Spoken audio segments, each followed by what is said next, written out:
When I woke up today, I was seeing people like Clownfish TV and Darkside Phil coping and seething about Nintendo Switch 2.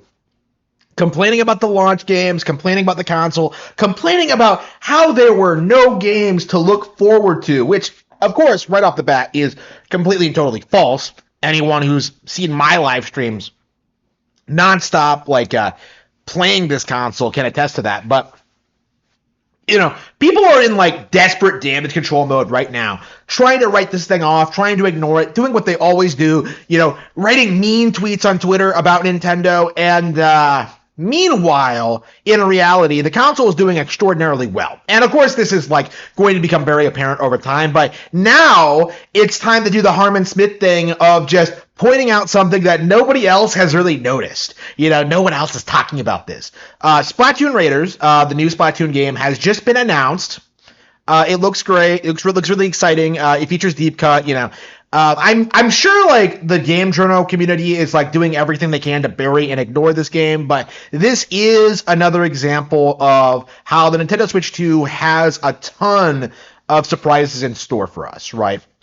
This is something that nobody expected, but I have been pointing out the fact that Splatoon is ripe for spin-off material for the past 10 years, and this is exactly the kind of the kind of thing all of us needed, right? People have been coping and seething about Splatoon for the past decade. To this day, you still have people who don't realize this is a top 5 most profitable Nintendo IP now, but it's been this amazing kind of cope and denial, how successful and lucrative this IP is and how much potential it has and how much it's demonstrated already and how much room it still has to grow. It's going to be really crazy to see what Splatoon looks like another decade from now, but that isn't what this video is about, because what's interesting to me about this project is that it wasn't announced at E3, it wasn't announced at Governor Summers Game Fest, it wasn't announced at a Nintendo Direct, it was announced on Nintendo Today. They announced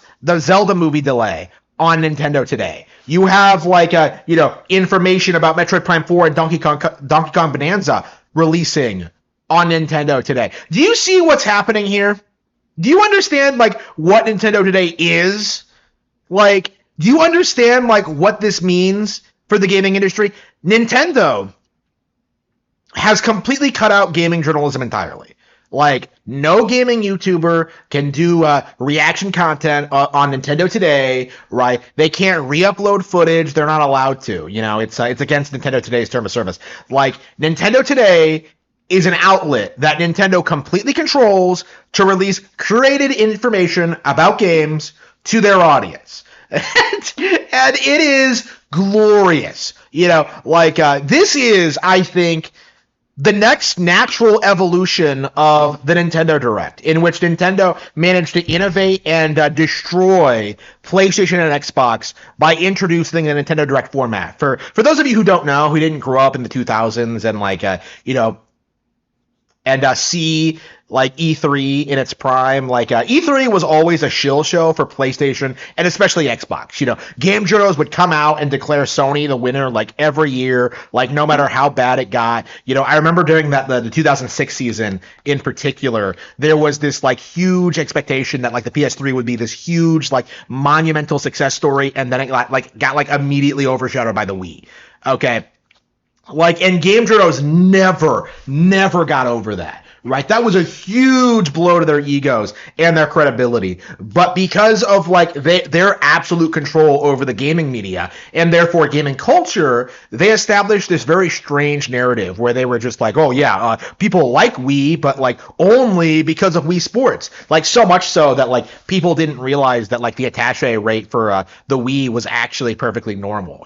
A lot of people had this misconception that people only bought a Wii for Wii Sports and never bought any other games out after that, which made the Wii and actually made it a failure. It was those kind of cope sessions and those kind of damage control that led to the Wii U coming out and like struggling the way it did. Like it had nothing to do with the hardware or the games, which were fantastic. Like the issue was, before the console was even announced, gaming journals were doing everything in their power to bury and destroy this console. This is why we had that narrative going into like the Wii U. Like, well, is it an add-on?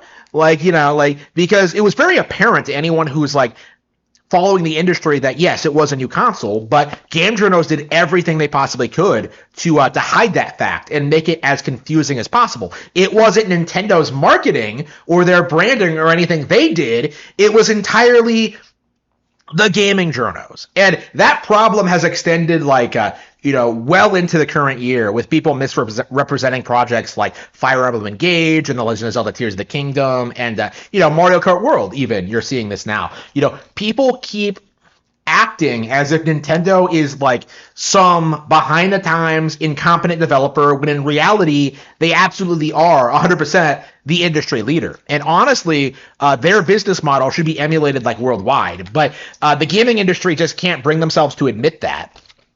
So what we've been seeing over the past 15 years is just, ever since the advent of the Nintendo Direct, is like, trying to regain control of the narrative, trying to downplay every Nintendo game that comes out, trying to retain like a semblance of the control they had in like the 2000s, and it's just never happened. And now they don't even have that, Like back in the day, they used to be able to like do live reactions like to Nintendo Direct announcements and like just downplay everything live, like I'm not interested in that, I don't want to play that, I don't care about that. They used to do that all the time.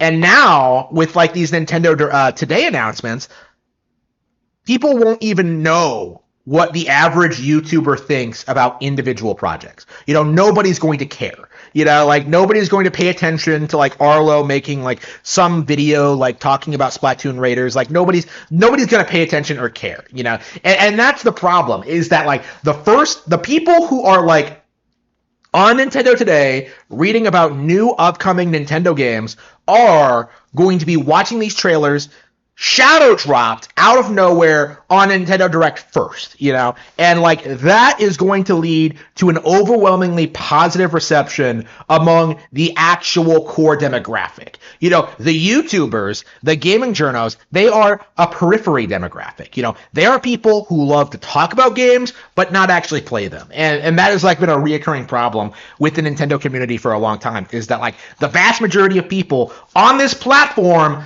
don't actually play Nintendo games, and that becomes very, very apparent as you see these people and like see what they're playing and what they talk about and such. Like Splatoon Raiders being shadow dropped in this way is a very strong indication of like how things are going to work going forward.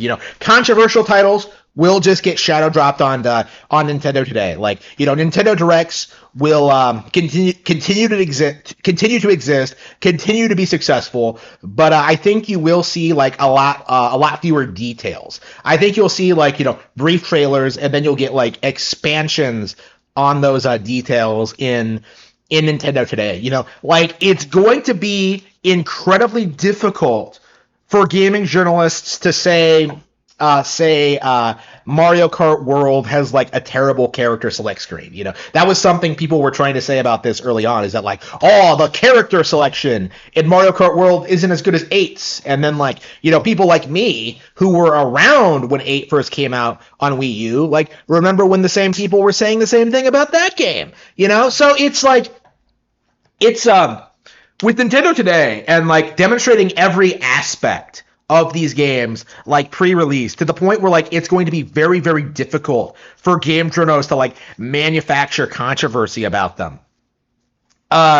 It's just the next natural step towards Nintendo like moving away from relying on the gaming media to produce their products. And I do think after the Game Awards 2023, it is absolutely necessary for Nintendo to move away from these people and start promoting their own products directly to their audience, because these people absolutely have no business dictating to us what we should and should not play.